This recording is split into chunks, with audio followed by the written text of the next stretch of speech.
This is the first major evolution from 6.0 in nearly 2 years. This is new tech, a new feel, and a whole new direction for them. The question is, does it play well enough to put them back on top?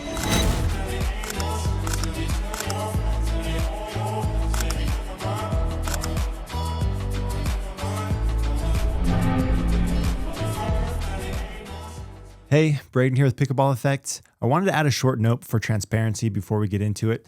So I was sent a pre-production version of the Black Opal that was originally expected to be the same as the final retail model.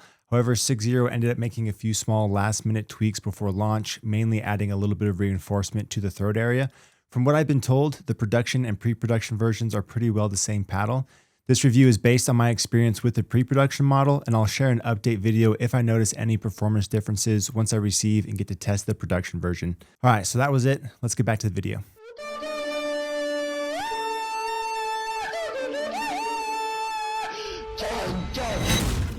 In 2023, 6.0 went from an unknown brand to one of the biggest names in pickleball. They've been largely quiet since then, and everyone has been waiting to see what they do next. This is the start of what's next, the Black Opal. So here's what we're covering today. I'll start with the TLDR for those that want that short and sweet review, then I'll go deeper into the tech and the numbers, talk performance, and finish with my final thoughts. Quick disclaimer, 6.0 sent me this paddle to test, but this review isn't sponsored by them, and all thoughts here are my own. If you find my review helpful and decide to pick one up, please use the code PBEffect on 6.0's website, or use Pickleball Central's link that I added in the description to save money and support my reviews. The paddle retails for $250, but will cost $225 with my code and links. All right, so with that out of the way, here's my quick TLDR on the Black Opal before we get into the details. The tech behind the paddle is genuinely impressive and shows off 6.0's R&D capabilities. It's a very hard-hitting paddle and is in the top 5% of paddles that I've tested in terms of raw power. It has a springy, dense, thud-like feel to it that I really liked, and it's different from the feel of other foam paddles. The trade-off is a below-average sweet spot, especially near the throat, and a bit of extra weight, which keeps it from being an easy recommendation for everyone chasing power, though some players are really going to click with it, and I think that paddle enthusiasts will be drawn to the unique playing experience it brings. Now let's take a closer look at the paddle specs and what's going on under the hood. This x-ray scan I took gives us a great view. The core uses a high density foam that's not an EPP foam like we've seen from most brands. Surrounding it is a thin layer of EVA foam which adds a bit of flex and pop, and then the same dense foam returns along the outer edges instead of a lighter weight foam to boost stability. Additionally, they have some silicone inserts in the handle that you can see in the x-ray that are there to reduce vibrations. On the surface, you've got a carbon fiber face featuring their new longer lasting grit texture called Diamond Tough. It's made with a peel ply process like other raw carbon paddles, but the epoxy is mixed with real industrial diamonds that don't wear down as fast. This helps the spin performance last longer. It even gives the face a subtle shine, and under the microscope you can see some of these yellow diamond particles embedded in the texture. I'm really excited for the Diamond Tough innovation here. Improving grit durability is a big deal and has been one of the toughest industry-wide challenges, and this feels like a meaningful step forward. This entire design is just totally unique to 6.0. Most paddle designs we see out there are just small variations of what already exists, so seeing something this original really highlights 6.0's R&D capabilities and sets them apart. Looking at the numbers, the paddle is 14 millimeters thick, has a hybrid shape, and my unit measured with a swing weight of 114, a twist weight of 6.2, and had a static weight of 8.1 ounces. It's only launching in this hybrid shape for now. They likely went with a thinner 14 millimeter core because the foam material is denser and heavier, so reducing the thickness helped keep that overall weight down. In terms of specs, it's a hair above the average swing weight for all hybrid paddles, but a couple of points higher than the average 14 millimeter hybrid, so it skews a touch heavier in general. The twist weight hits the average for 14mm hybrids, but falls several points below what we typically see in 16mm paddles. Ideally, twist weight should rise with the swing weight. Here the swing weight's above average and the twist weight remains average for 14mm and below average compared to 16mm paddles. So customizing the paddle with tuning tape to improve the twist weight and sweet spot can push the paddle too heavy for some players before you get the sweet spot to where you want it. We'll talk more about this in the performance review next. Let's talk about how the paddle plays. Offensively, it hits big, like really big, one of the hardest hitting legal paddles that I've tested, ranking second in power at the time that I tested it. The pop is also high, sitting at the 89th percentile in my database, though it feels even hotter when you play with it. Power delivery seemed to have an exponential curve to it. The harder you swing, the more it gives back. My spin test for it averaged at 2,024 RPMs, which is a good result and on par with other high spin paddles. Then it has a very distinct feel that sets it apart from all other paddles. It's got a deeper thud-like sound and a dense, springy response to it at impact.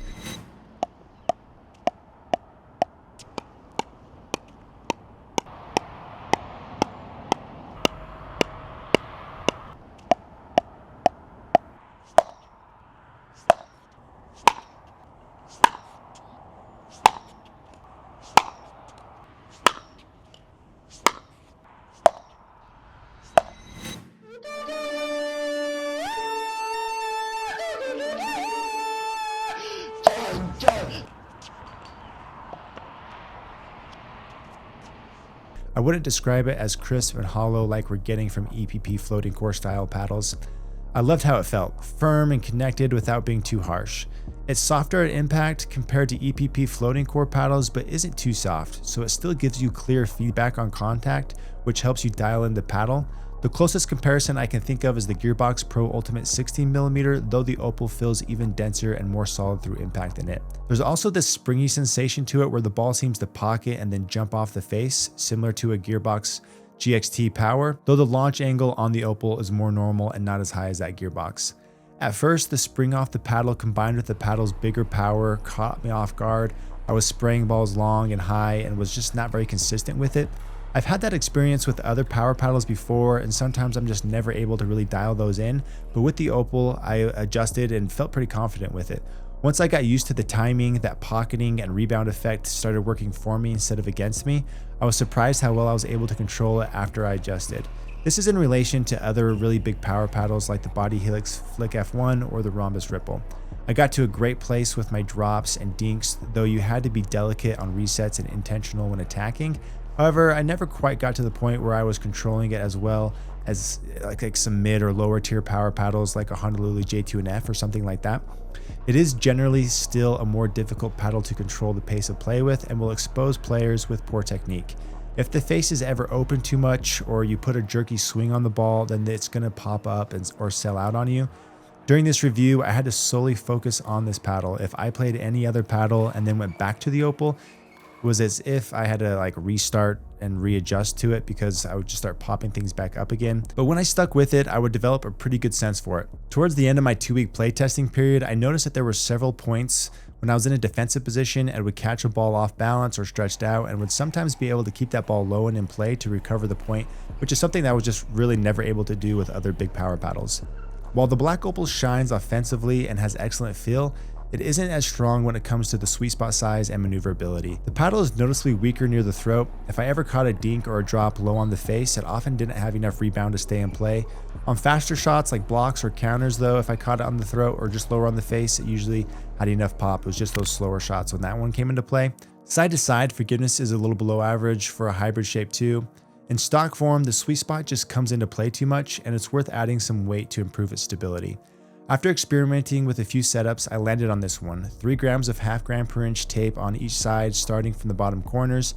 That bumped the twist weight to 6.89 and the swing weight to 118, giving it some extra side-to-side stability that I wanted, though it still didn't feel oversized. This extra weight didn't improve the sweet spot in the throat area though, and adding weight to the bottom corners didn't help there either, which is why I ended up keeping the weight on the side. Adding this weight comes at the cost of some added heft since the paddle starts on the heavier side. So to balance things out, I added a 9 gram cap coin to the handle to counterbalance that head weight, which improved maneuverability at the net a bit, though you still can't describe it as a quick feel. With this paddle, better forgiveness comes at the expense of maneuverability. That's just the trade-off. The paddle does have enough pop though that you don't need to swing on counters or blocks. You just got to get the paddle in the way and it'll often generate enough pace that you need to either finish the point or put some pressure on your opponents. And that makes up for the lack of maneuverability to a point, but flicks and quick volleys still feel a bit sluggish. So here are my final thoughts. The Black Opal's tech creates a ton of power and has a connected, satisfying feel to it. I haven't played another paddle that nails that combo quite like this one. Aggressive players with good technique are going to really enjoy the benefits of this paddle. That said, the combination of a very high power and its okay sweet spot limits its accessibility for all skill levels and wouldn't be the best choice for players still developing their technique or players looking for approachable power paddles. However, even if this paddle isn't the perfect fit for your game, if you're a paddle nerd like me, you'll still want to have it in your bag just to experience it. It's such a unique design and genuinely fun to play with, even if it's not the paddle that you play your best pickleball with. The Black Opal feels like a statement from 6-0. It's a reminder of what they're capable of building. They've proven that they can innovate and deliver something unique. The market has been asking for more power, and 6-0 delivered in a big way. While this model leans towards aggressive, advanced players, I expect future releases built on their new tech will benefit a wider range of players. So there you have it. Thanks for watching, and I hope it helped. Feel free to ask me any questions in the comments about the paddle. I'm happy to talk with you there.